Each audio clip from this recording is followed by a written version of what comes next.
Coming up on the Sports Desk, the Bishop Montgomery Knights came into this season with great talent, a lot of experience, and the right attitude. 3 things they hope will help lead them to another state championship. Plus, after losing in the first round of CIF for the last 2 seasons, can the North High Saxons bounce back and go a little deeper this year? See how Coach Duperon and his team did against up-and-coming Peninsula. Scores, highlights, and so much more coming up next.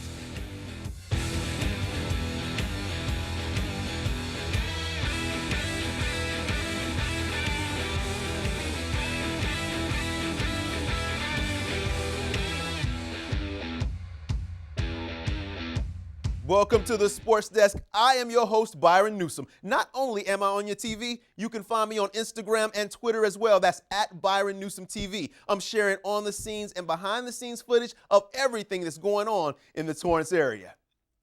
Now, from 1958 to 1988, a 30-year span, the boys basketball team at Bishop Montgomery made it to the CIF playoffs 8 times. And they had 14 different coaches during those years. Well, in 1989, 27 years ago, a young man by the name of Doug Mitchell took over as head basketball coach. And as Anna Dominguez reports, things over at Bishop were never the same again. There are a few things in life that are certain, but for Bishop Montgomery, one thing is this nationally ranked team has made it to the CIF playoffs 27 straight years. And they told me they expect this season to be no different. After a heartbreaking loss last season in the CIF Southern California Division title game, this team is bouncing back like never before. With all 5 returning starters and a bench full of depth, the Knights are positioned to have a huge season. Just the fact that we're more mature and we've all been through it together. And last year, me, Ethan, and Connor were juniors and now we're seniors, and vice versa for the sophomores that are now juniors. Just the experience is going to make a lot of difference for us. We just have a lot more experienced players. A lot of people played on the team last year, and we have a lot of returning players, so it just gives us that much more experience. Bishop Montgomery has its own version of the Big Three: Ethan Thompson, Jordan Shackle, and David Singleton. And they know all eyes will be on them this season, and they're ready for the challenge. Oh, and by the way, they like the nickname. It's kind of nice, but I don't think it puts a lot of pressure on us. I just think we just got to go out and compete hard every single game and just live up to the name. I like the name, but I like to focus on the team rather than the Big Three. We obviously have 3 elite players, me, Ethan, and Jordan, but we like to set the tone and we like to create for others as well. And it's not just the Big Three. This team has a deep bench with a lot of talent. And we have 5 starters back. But I think guys like Josh Vasquez and Cyrus Johnson and Will Crawford give us great play off the bench. So we're really excited about our depth. If you ask anyone on this team, they'll attribute the great success Bishop Montgomery has seen to head coach Doug Mitchell. He has been with the program for 27 years, has 5 CIF championships, and 3 state titles under his belt. Well, I don't think we have a team without our coach. He's obviously the best coach, probably in the nation. I'm gonna say in the nation, but there's no team without him. I don't know. We really feed off his passion and energy for the game, and he really drives us. So. This team doesn't hold back when it comes to expectations. They know their potential, and for them, the sky's the limit. Every year, every season, every game, we focus on game by game, but then when playoffs come, we focus on getting the ring. I don't think anyone could stop us once we're injury-free and playing to the highest of our abilities. I think that we can go as high as we want to take. We could be really good. I mean, I'm not going to sugarcoat it or tell anybody different. We could be really good when we get everybody 100%. Coach Mitchell said at the start of every season, the goal is simple: to get a ring. And by the looks of it, this team is focused on doing exactly that. With the Sports Desk, I'm Anna Dominguez. Thanks for that story, Anna. And if you're like me, you want to see these fellas in action. Well, on Tuesday, December 27th, they will be playing in the D1 Bound Christmas Classic, facing off against Bernstein at 7 p.m. Coach Gary Duperon has been very successful during his many years as the head man at North, but being eliminated in the first round of the playoffs in the last 2 seasons was not what he expected. Can the Saxons live up to expectations in 2017, playing at home against Peninsula? Yes, Coach Duperon and the Saxons 6-2 coming into this ball game. UC Shigete gets it to Alex Eziani. He dribbles around, finds Shea Eddington. Watch this move in the middle. Backwards layup. 10-8 in the first quarter. Tied at 12. Peninsula gets it inside.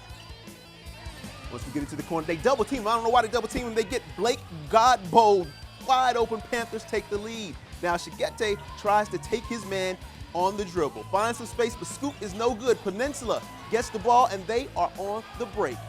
Watch the defense, though. Eziani with the block. Get that out of here. But, man, come on, you got to get the rebound, baby. Nick Frazzo gets the rebound, put back in the foul. Peninsula is up 6. They led 22-17 after 1 in the second quarter. Sal Poli drives and makes a nice bounce pass to Abdul Ahmad.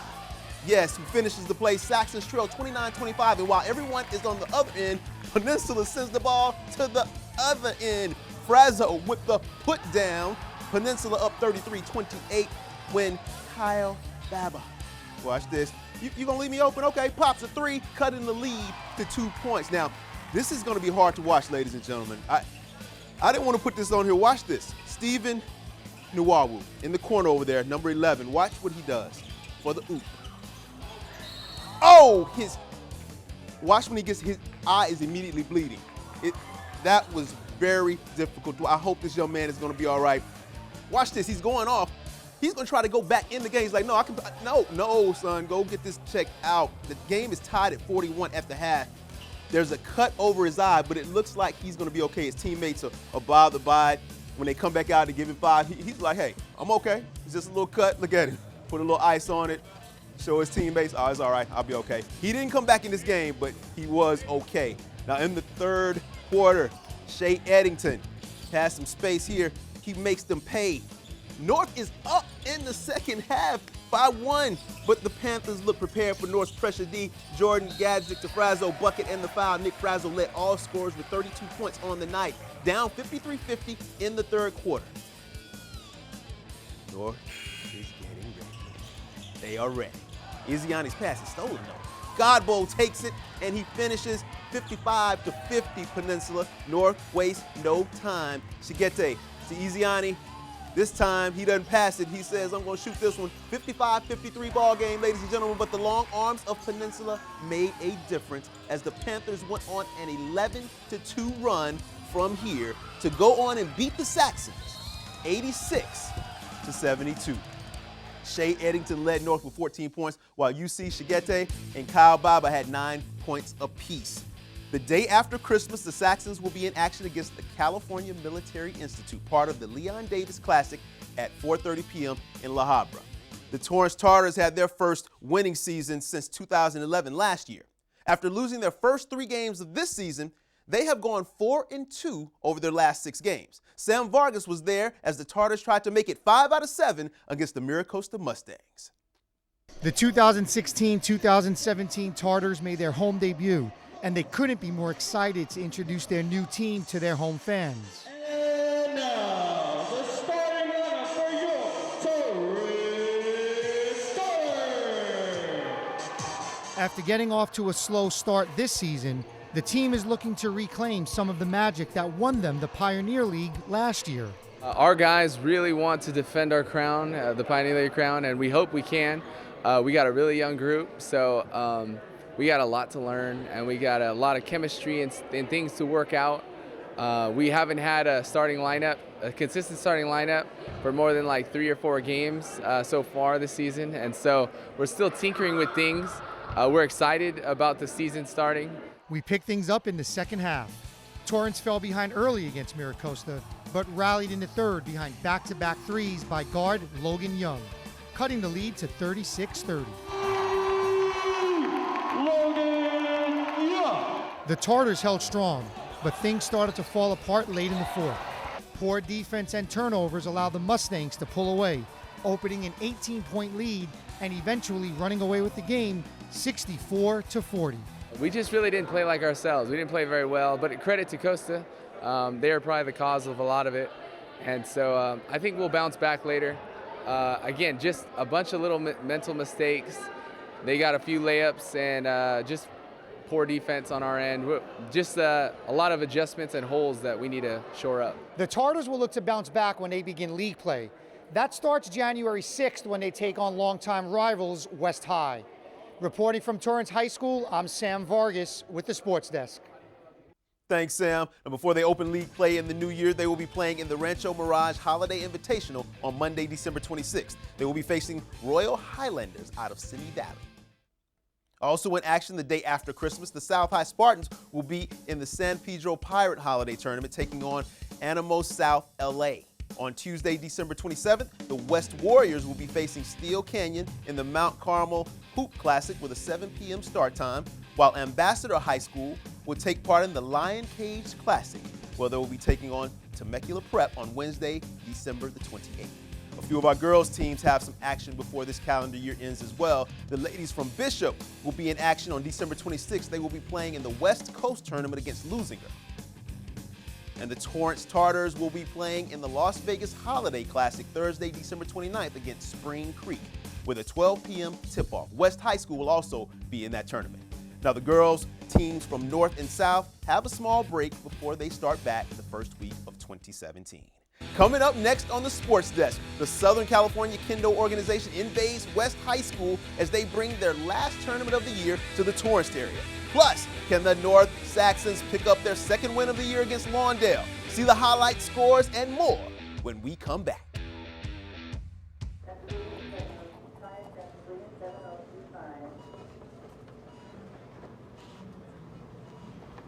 It's okay to be scared. You don't have to be so strong.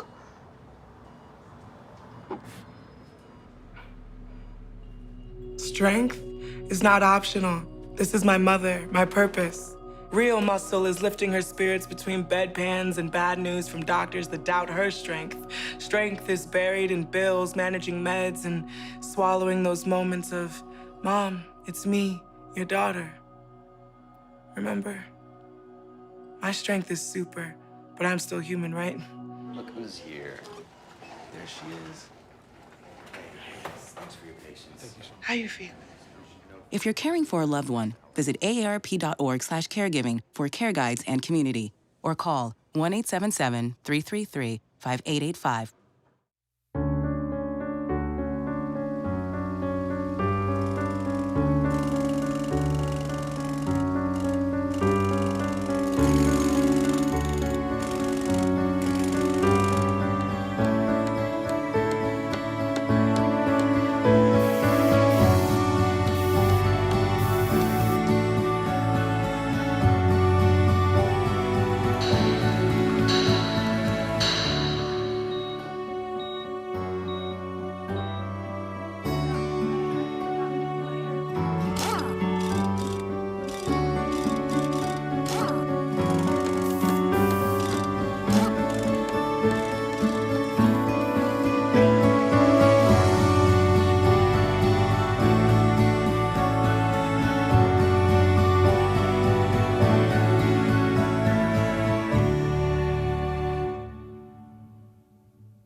We are back, and I want to say thank you for all the comments and messages you all are sending me. The Sports Desk is your show, so make sure you catch me on Instagram and Twitter. That's at Byron Newsome TV. Keep sending me your messages, comments, and questions, and I'll be sure to hit you back. Now, after winning their first match, the boys soccer team at North lost 4 in a row and tied Hawthorne to make their record 1-4-1. The Lawndale Cardinals came to town looking to give the Saxons another loss. Yes, it is Lawndale, and it is Lawndale that is ready. Mario Lopez looking for the net, but it was wide left. They're still trying, pushing it. Perez to Guzman, wide left again. This time the spectator gets, he said, hey, I used to play soccer in high school. I was pretty good. Yeah, now North is trying their luck. We have number 2 finds number 12. Easy scoop for Lawndale. Things aren't going. The goalkeepers were putting in work. North right there with the air. Snag, no goals can be made. It is too cold to be sitting, so let's get to running. They get it down, get it close. Watch the leg wind up by number 20 here. Watch this. Watch. Oh, he missed. He hit it and hit a player all at the same time. No points again. Nice sportsmanship here. Watch this. He knocked him down, got a little mad, but helped him up. Nice sportsmanship, Guzman. Nice sportsmanship. Still knotted at 0. Mario Perez on the move. To Axel Perez, possibly brothers, possibly not. To Eduardo Casillas, Cardinals lead 1-0 does not make the fans happy. Coach Rivas shares some words of wisdom with his team, telling them what they need to do to make this happen because he needs another win before the break comes. And watch this play. I'm going to run away like nothing is going on and make everybody be still. And then they're going to kick the ball in, and he's going to, okay, not score. Nice scoop. But it was a good play. Danny Molina with the stop. Next time, though, I'm going to watch this. Number 20 gets blocked. Number 10 gets it. He goes in. Right foot. Oh, just out of the reach. 1-1 game we have right now. North is back in this. Then we see it. The ball is kicked high. I like when they kick it high, they're running. We got speed. He uses a header. Number 20 finds an open space and out of the leg reach.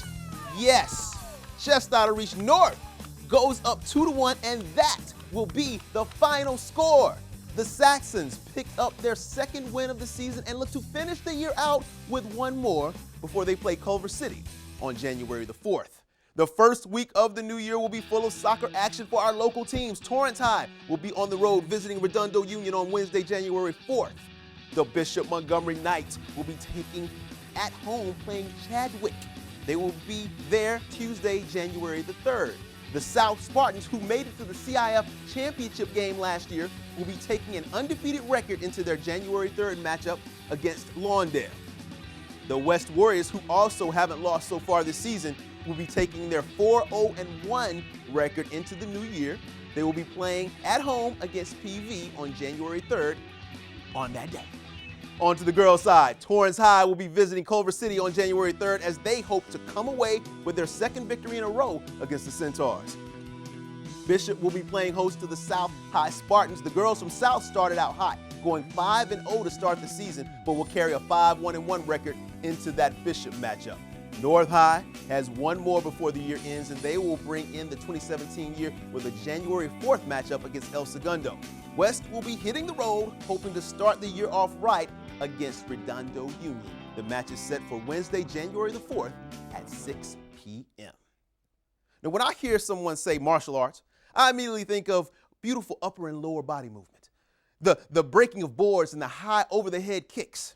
Well, I was introduced to another beautiful form of martial arts recently called Kendo. The Southern California Kendo organization held its third and final tournament of 2016 at West High School, right here in the Torrance area. The Kendo Christmas tournament featured dojos from all over Southern California, with competitors ranging from 5 years old to one gentleman that was over 80 years old. They had several different categories, giving the novice as well as the experienced athletes a chance to compete and to win. This one's a little bit more casual. We usually have a more formal event, but this one also we have some special team tournaments where it's kind of like a winner stays kind of tournament. Also, the prizes are a lot more interesting besides the regular trophy, so we have things like Starbucks gift cards and stuff like that, so it's just a little bit more holiday spirit. Definitely building their friendship and also their sense of competition. You know, we have nationals coming up next year, so this is a way to kind of motivate themselves, see how they're doing against their own group, so to speak, because we'll have tryouts for that at the beginning of next year, so they can see, oh, okay, I really got to improve, or yeah, I'm doing this right and I can do this better. So that plus just really sharing a good time with each other today. For more information about the Southern California Kendo organization, just go to their website and find a dojo near you. The men's basketball team at Elko has started out 8-3, which is good. They have Jamal Heckett on their team, who leads the division in PPGs, which is also good. And they have one more game before 2016 ends, and then they get some rest, which is really good. The Warriors hope to carry a 9-3 record to close out the year before they get back to business on January 6th when they travel to San Luis Obispo to take part in the Costa basketball tournament. The Warriors will be playing Mount San Jacinto on January the 6th, Cuesta on the 7th, and Allen Hancock on the 8th. The ladies also in action after playing in the Orange Coast Christmas Classic. The Warriors will end 2016 on the road against Desert and start 2017 on the road with a game against Glendale. Ladies and gentlemen, that is all the time we have. Thank you for tuning in to another episode of Your Sports Desk. Make sure you tune in next time. We have always got the Torrance sports scene on lock, from the little kids all the way up to the big kids. Check us out on Facebook, Instagram, and Twitter. And don't forget to sprinkle your school spirit my way. Send me short videos from your games, and I will get you on the show. From the Sports Desk, I'm Byron Newsome. Keep rising to the top, Torrance. We'll see you next time.